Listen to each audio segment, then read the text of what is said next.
on the UN's Intergovernmental Panel on Climate Change. But when he conducted research which was part funded by the coal industry, he found himself among those under attack from climate campaigners.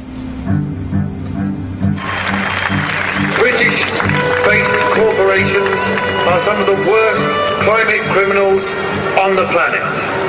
Shell is based in the UK, right here in London. We have the right and the duty to take it back into public ownership, dismantle it, break it up, and send its managers to rehabilitation training. But reasoned debate is not the only casualty in the global warming alarm. As international public policy bears down on industrial emissions of carbon dioxide, the developing world is coming under intense pressure not to develop.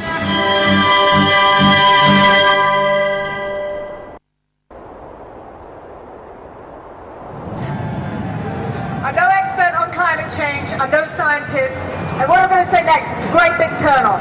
It's just that. Turn it off! Anything you don't need, you're not using it, it's easier than you think to make a difference. Delegates from around the world are flying into Nairobi for a conference sponsored by the UN to talk about global warming. Civil servants, professional NGO campaigners, carbon offset fund managers, environmental journalists and others will discuss every aspect of man-made climate change, from how to promote solar panels in Africa to the relationship between global warming and sexism. The conference lasts 10 days. The number of delegates exceeds 6,000. The billions of dollars invested in climate science means there is a huge constituency of people dependent upon those dollars. And they will want to see that carry forward. It happens in any bureaucracy. Where I live, we have a local council global warming officer. There's a huge tail out there of people who have, in one way or another, been recruited to join this particular bandwagon. Anybody who stands up and says, hey, wait a minute, let's look at this coolly and rationally and carefully and see actually how much merit, how much this stands up, they will be ostracized. Scientists, accustomed to the relative civility and obscurity of academic life, suddenly find themselves publicly attacked if they dare to challenge the theory of man-made global warming. Vilified by campaign groups and even within their own universities. It's the old English saying, if you stand up in the coconut shy, they're going to throw at you. So I understand that there's going to be some of that, but it gets pretty difficult and pretty nasty and very personal.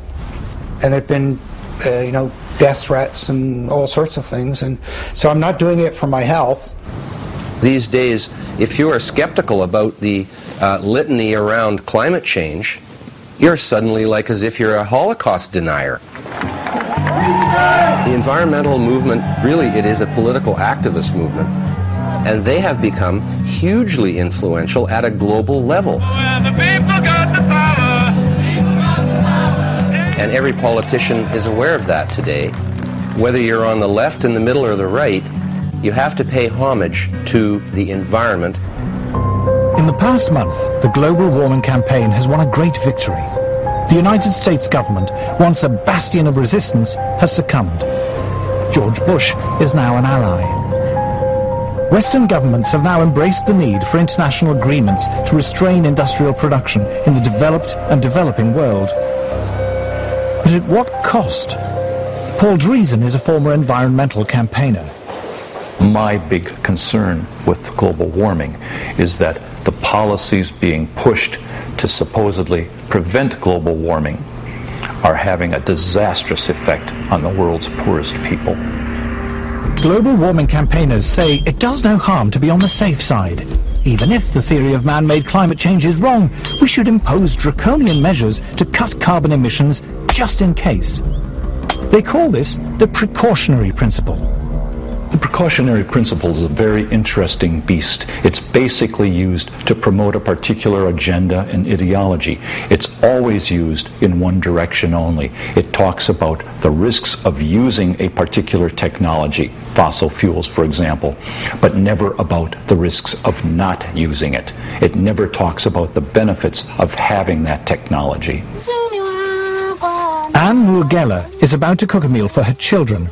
She is one of the 2 billion people, a third of the world's population, who have no access to electricity. Instead, they must burn wood or dried animal dung in their homes. The indoor smoke this creates is the deadliest form of pollution in the world. According to the World Health Organization, 4 million children under the age of 5 die each year from respiratory diseases caused by indoor smoke, and many millions of women die early from cancer and lung disease for the same reason. If you were to ask a rural person to define development, they'll tell you, yes, I'll know I've moved to the next level when I have electricity. Actually, not having electricity creates such a long chain of problems because the first thing you will miss is the light. So you get that they have to go to sleep earlier because there's no light. There's no reason to stay awake. I mean, you can't talk to each other in darkness. No refrigeration or modern packaging means that food cannot be kept. A fire in the hut is too smoky and consumes too much wood to be used as heating. There is no hot water. We in the West cannot begin to imagine how hard life is without electricity. The life expectancy of people who live like this is terrifyingly short, their existence impoverished in every way. A few miles away, the UN is hosting its conference on global warming in its plush gated headquarters. The gift shop is selling souvenirs of peasant tribal life, while delegates discuss how to promote what are described as sustainable forms of electrical generation. Africa has coal, and Africa has oil, but environmental groups are campaigning against the use of these cheap sources of energy. Instead, they say Africa and the rest of the developing world should use solar and wind power. A short drive out of Nairobi, we find our first solar panel. A Kenyan public health official has brought us to a clinic which serves several villages. The only electrical implements in the clinic are the electric lights and a refrigerator in which to keep vaccines, medicine and blood samples. Electricity is provided by 2 solar panels. So what can it do successfully? Lighting. Lighting only? Yes. What happens when you put lighting plus the refrigerator and others? What happens? It sounds an alarm. It sounds an alarm? Yeah. Then can we maybe see that?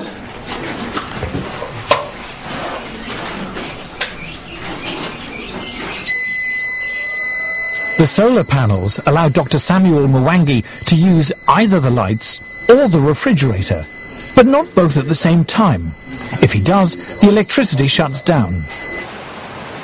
Wind and solar power are notoriously unreliable as a source of electricity and are at least 3 times more expensive than conventional forms of electrical generation. The question would be, how many people in Europe, how many people in the United States are already using that kind of energy? And how cheap is it? You see, if it's expensive for the Europeans, if it's expensive for the Americans, and we are talking about poor Africans, it doesn't make sense. The rich countries can afford to engage in some luxurious experimentation with other forms of energy. But for us, we are still at the stage of survival. To former environmentalist Paul Driesen, the idea that the world's poorest people should be restricted to using the world's most expensive and inefficient forms of electrical generation is the most morally repugnant aspect of the global warming campaign. Let me make one thing perfectly clear. If we're telling the third world that they can only have wind and solar power, what we are really telling them is you cannot have electricity. The challenge we have when we meet Western environmentalists who say we must engage in use of solar panels and wind energy is how we can have Africa industrialized. because I don't see how a solar panel is going to power a steel industry, how a solar panel, is going to power maybe some railway train network. It might work maybe to power a small transistor radio. I think one of the most pernicious aspects of the modern environmental movement is this romanticization of peasant life, and the idea that industrial societies are the destroyers of the world. One clear thing that emerges from the whole environmental debate is the point that there's somebody keen to kill the African dream, and the African dream is to develop. The environmental movement has evolved into the strongest force there is for preventing development in the developing countries. We are being told, don't touch your resource, don't touch your oil, don't touch your coal. That is suicide. I think it's legitimate for me to call them anti-human. Like, okay, you don't have to think humans are better than whales or better than owls or whatever if you don't want to, right? But surely it is not a good idea to think of humans as sort of being scum. That it's okay to have hundreds of millions of them go blind or die or whatever. I just can't relate to that. The theory of man-made global warming is now so firmly entrenched, the voices of opposition so effectively silenced, it seems invincible, untroubled by any contrary evidence, no matter how strong. The global warming alarm is now beyond reason.